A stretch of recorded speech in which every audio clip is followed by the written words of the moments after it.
Olá, o meu nome é Lara Roveri e eu sou a sua pilota nesta jornada rumo ao topo. Começa agora mais um Plano de Voo, a websérie de entrevistas da Escola Voo.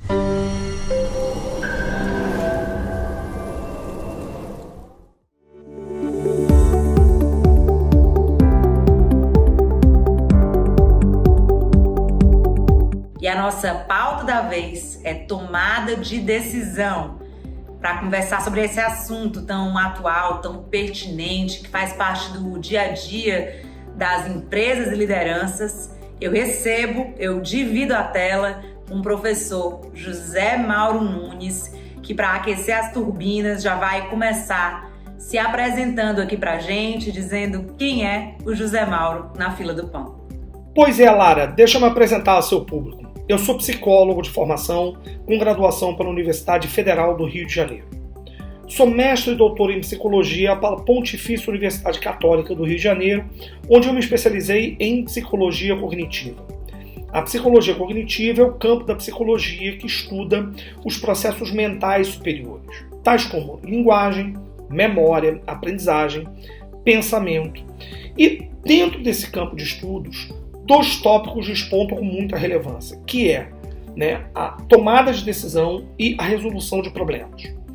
Nos últimos anos, houve uma enorme discussão acerca desses processos, especialmente no que diz respeito à vida executiva.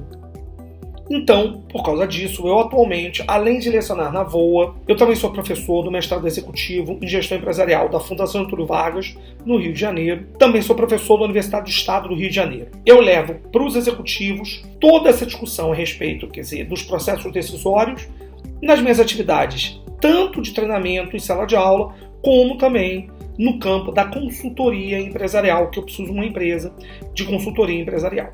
Professor, por que é tão fundamental que as empresas sejam ágeis e assertivas nesse processo? A temática do estudo do processo decisório fascina muito as pessoas, porque a tomada de decisão é uma característica da vida humana.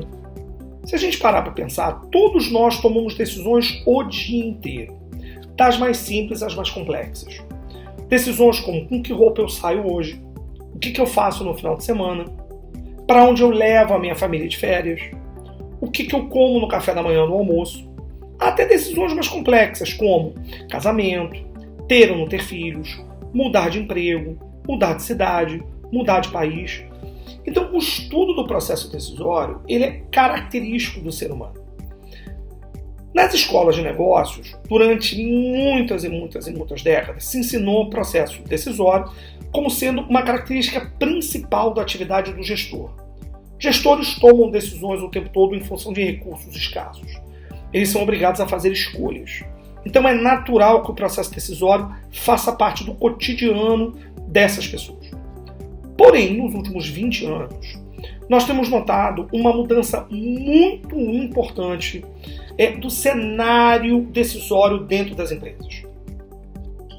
O que aconteceu nos últimos 20 anos? Houve um aumento exponencial da turbulência e da incerteza nos ambientes de negócios.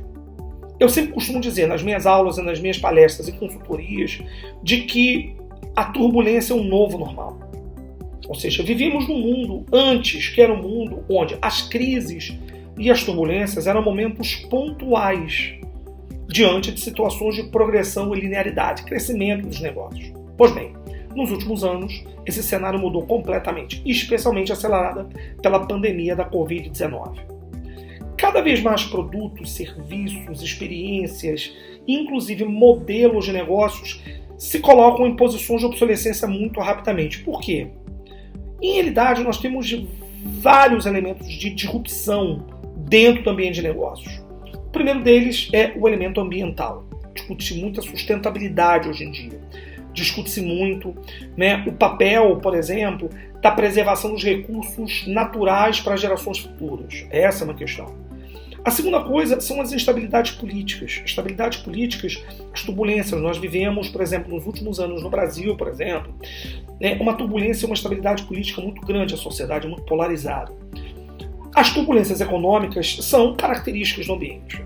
A gente sabe que a economia capitalista ela é uma economia onde há uma oscilação muito grande em termos de contração e expansão econômica. Momentos de crise, momentos de expansão. Mas a principal turbulência que hoje tem chamado a nossa atenção, nós que somos consultores, professores executivos, a principal fonte de turbulências hoje em dia diz respeito à tecnologia. A internet, as tecnologias da informação e da comunicação, e a algoritmização da economia tornaram os cenários de negócios cada vez mais instáveis.